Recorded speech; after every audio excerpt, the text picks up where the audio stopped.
Hello mga kabady! For today's video, dito tayo ngayon sa Taytay Rizal, malapit lang sa Tiangge. At anong gagawin natin dito? Syempre, magpo-food trip. Dito lang sa Frank Ivans. Kasama ko rin syempre ang Kumags sa food trip na to. At meron din kaming special guest. Ang aking anak, syempre. Pero bago ang lahat, itutur ko muna kayo sa loob. Pagpasok ko sa loob, makikita nyo na sobrang lawak ng venue na to. 2 floor pala sila. Sa totoo lang, napaka-cozy ng place nila at nakaka-relax talaga. Marami din silang mga plants dito at mga decorations din. Mukha namang hindi mainit sa place na to kahit na hindi aircon. Kasi napakataas naman ng ceiling nila. Tapos, may part din na alfresco sila. Malawak din yung dining area nila dito sa baba. Kaya kahit marami kayong kumakain, siguradong hindi kayo mauubusan ng table. Ang cute pa ng mga display nila dito.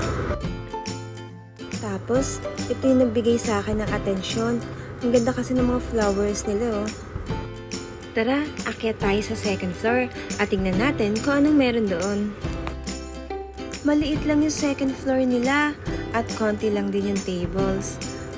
Pero napakaganda din ng ambience kahit na hindi air condition. Ang cute din ng table setting nila kasi meron din sila mga pa-plants.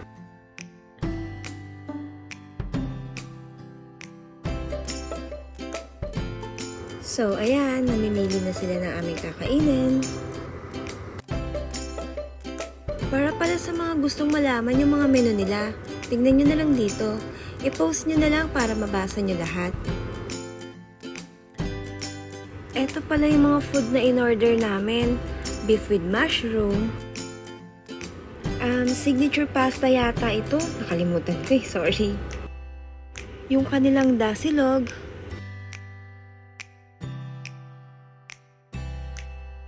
Eto naman yung kanilang sinigang na hipon. Nakakatakam. Umorder din kami ng kanilang calamares.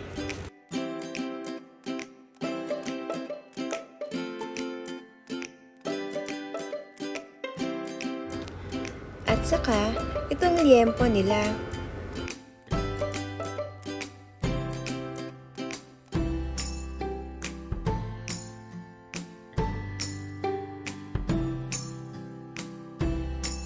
So ngayon, tikman naman natin yung in-order kong beef and mushroom. Masarap siya at malasa. Sa totoo lang natutuwa ako sa mga plating nila ha. Dahil makikita mo talaga na presentable yung kanilang plating. Tapos meron pa silang pa-side dish na potato. Yung sinigang na hipon nila, gustong gusto ko talaga. Napakasarap ng sabaw. Promise. Must try yun. Sa lahat ng sinigang na natikman ko, dito sa Frank Ivans, yung talagang gustong-gusto ko. Hindi ko lang alam kung lahat ng sinigang nila ganun din yung lasa.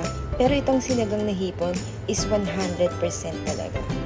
Sa mga nagtatanong pala kung saan tong place na to, malapit lang to dito sa Tiangge, Taytay. Makikita nyo rin naman to sa Google Map. Pwede nyo rin naman i-search. Mukhang na-enjoy naman nila yung kanilang mga pagkain. Dahil ayan o, tignan nyo, masasaya sila, di ba?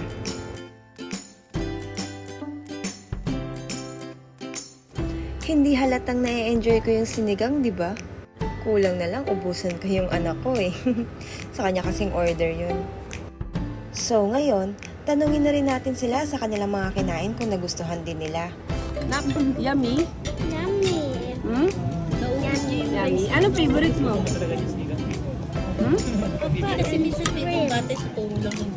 Okra and shrimp. Okra and shrimp. Okra and shrimp. I review this food is delicious. I'm done. Shot. Like what they call that? Pasta. In my teeth, pasta. Sa akin, nandiyan yung resibo. Grilled liempo. Matamis eh. Okay lang. Pero masarap yung sinigang. Masarap yung pasta. Creamy. Tsaka madami yung servings. Di ko man naubos eh. Marami kasi. Masarap yung fresh bangus na prito. Frank's Ivan, the best. Sinigang. Sinigang, sarap. Sinigang, masarap. No, may appear. Calamares. Uy, sarap na. Calamares pa rin Oh, ikaw naman. naman. Yung sinigang mo, Ang sarap yung shrimp. Uy, kinain ko.